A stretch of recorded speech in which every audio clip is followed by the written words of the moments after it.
Hello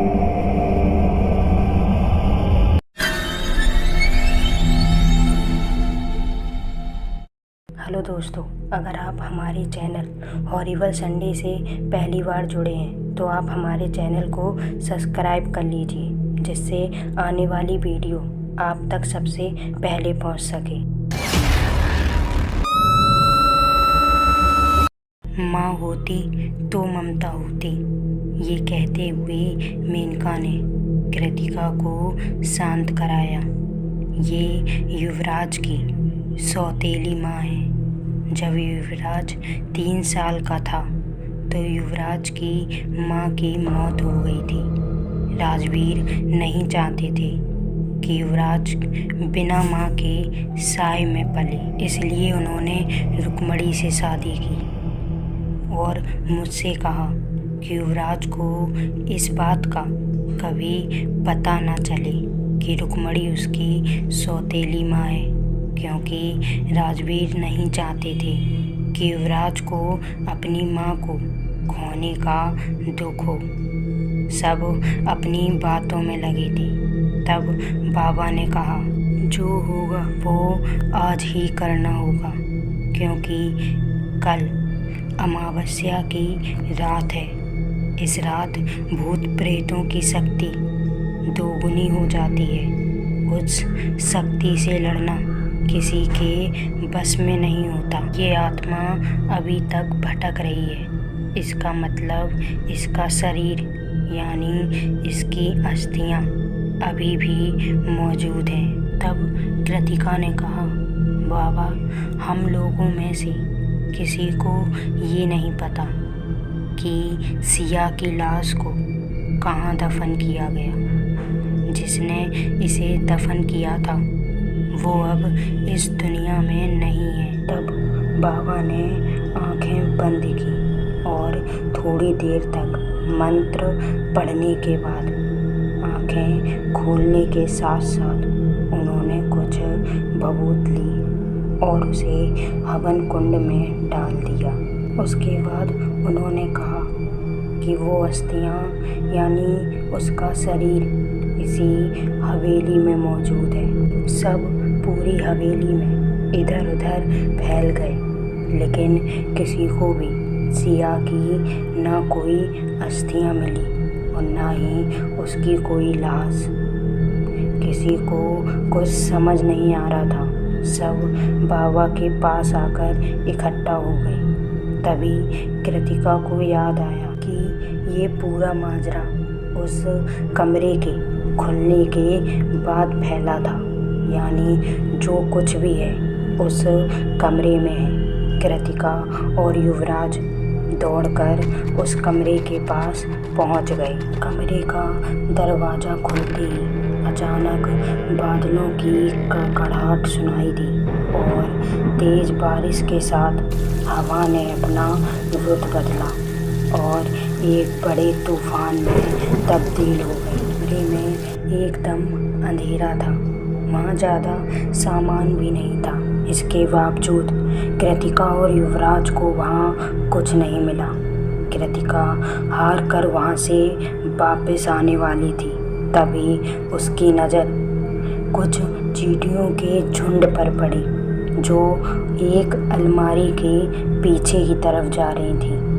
जब युवराज ने उस अलमारी को खिसकाया तो वो चींटियाँ दीवार के उस तरफ जा रही थी। कृतिका को पूरा शक हो गया कि हो ना हो इस दीवार के पीछे ही कुछ राज है। कृतिका और युवराज ने मिलकर उस दीवार को तोड़ दिया।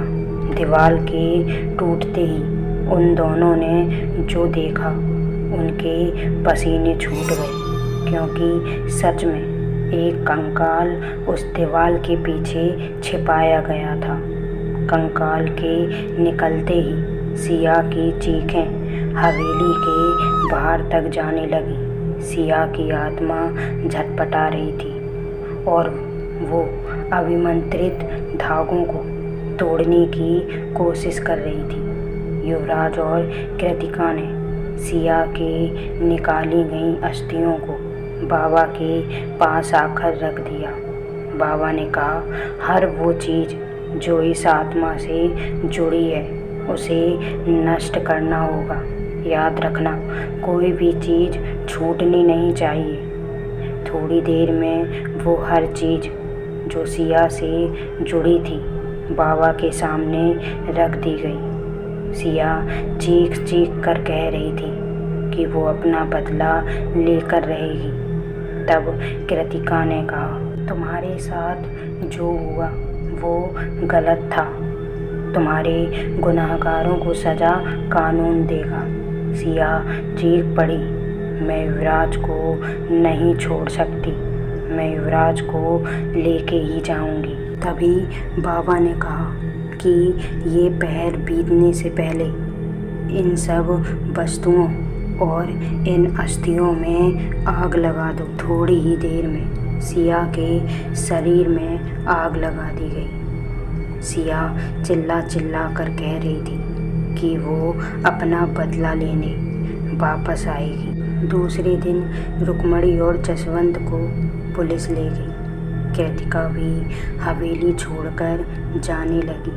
तब मेनका ने उसे समझाया कि मैं जानती हूँ तुम्हारे साथ धोखा हुआ है, लेकिन इसमें युवराज की कोई गलती नहीं है। वो एकदम अकेला हो गया है। अगर ऐसे में तुम भी उसे छोड़कर चली जाओगी तो उसका क्या होगा।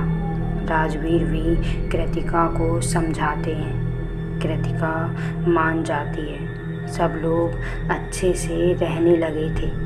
युवराज और कृतिका का रिश्ता भी धीरे धीरे ठीक हो गया था। कुछ दिनों बाद पता चला कि जसवंत जेल से भाग गया है। 6 महीने बाद मेनका पौधों को पानी दे रही थी। तभी उसे झाड़ियों में कुछ अजीब दिखा।